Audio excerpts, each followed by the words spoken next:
ধরনের পরিস্থিতি ৭৫ পরবর্তী সময় হয়েছে, ৭৫-এর পরে ২১ বছর লেগেছে আওয়ামী লীগকে রাষ্ট্র ক্ষমতায় আসতে।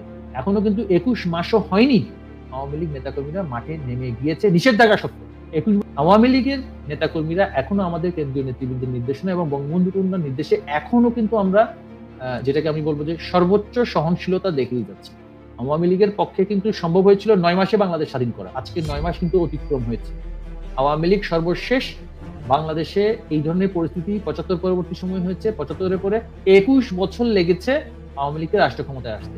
এখনো কিন্তু ২১ মাসও হয়নি আওয়ামী লীগ নেতাকর্মীরা মাঠে নেমে গিয়েছে নিষেধাজ্ঞা সত্ত্বেও। ২১ বছর আওয়ামী লীগ নিষিদ্ধ ছিল না, কিন্তু রাষ্ট্র ক্ষমতায় আসতে ২১ বছর। ২১ বছরও লাগেনি আওয়ামী লীগের তৃণমূল পর্যায় থেকে শুরু করে সর্বোচ্চ পর্যায়ে সকলের মধ্যে সেই আত্মবিশ্বাস চলে এসেছে যে এই অরাজকতার কাছ থেকে এই বাংলাদেশকে আমাদের রক্ষা করতে হবে।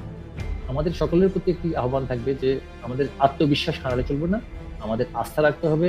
অবৈধ অসাংবিধানিক ভাবে প্রতিষ্ঠিত অসত্য কখনোই স্থায়িত্ব পায় না। এটা আমরা অতীতেও দেখেছি। এই জঙ্গি গোষ্ঠী, এই যে খুনি ইউনুস বলবো আমি, he is accused of murdering, therefore এই শব্দটা তার জন্য প্রযোজ্য।